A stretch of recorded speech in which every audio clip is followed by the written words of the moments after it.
Greetings, light workers. It's hump day, Wednesday, 9/23/2020. This is the quick and dirty for today. Cards have been shuffled and divined, and the messages are as follows. The first card that fell, I've changed decks around, so you're going to see things a little differently, but I'm going to make it quick because Wednesdays we're trying to get it all done, and I'm not going to hold you up. Is the Two of Swords. And the swords represent the air element, masculinity, and intellect.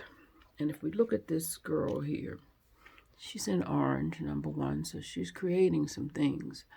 But if you look again, her eyes are blindfolded and her back is turned. So that says to me there are some things that we know, and whether you turn your back on them or go or turn a blind eye to them, they are still things that we know. And because swords represent the intellect and the air, they are varying. It is a live thing, so it is not set in stone. But what this is saying to me is don't turn your back on what you know, but be clear that there is always room for revision. Why? Because this is an air sign, and the orange speaks to creation. And because of that, we will be creating things that are not necessarily always solid. However, know that they vacillate because of the air element of the card.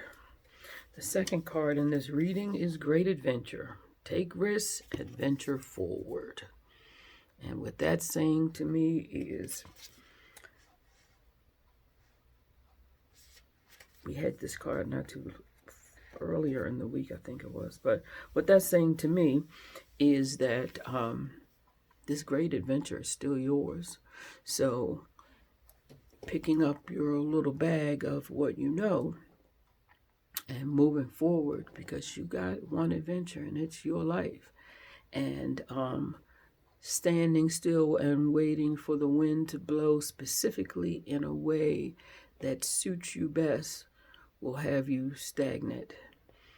And there's no growth in that. And I got my necklace on backwards. No, there it is. And there's no growth in that. So,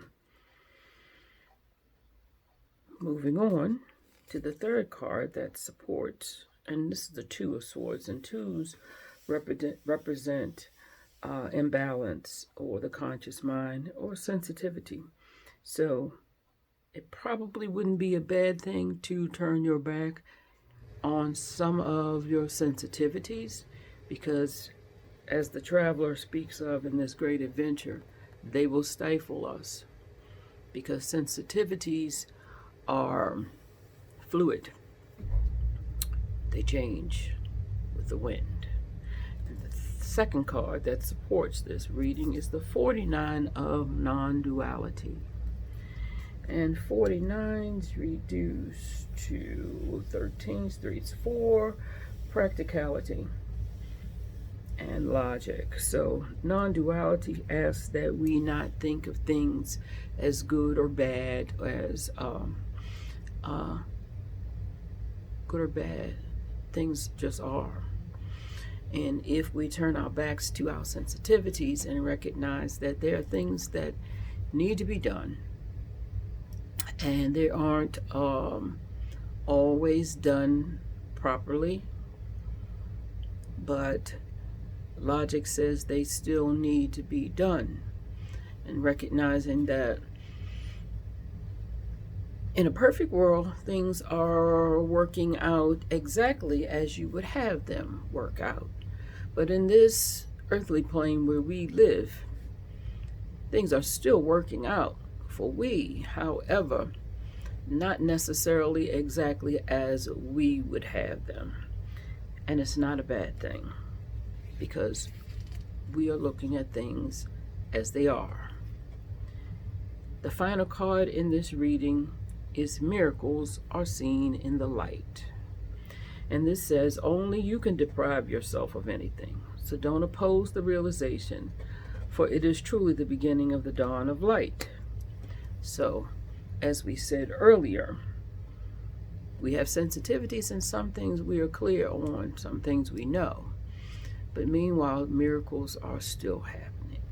There's always something to be gleaned that is beneficial. It doesn't have to be good.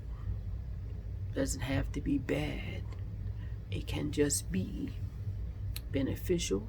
Why? Because Spirit allowed for it to happen.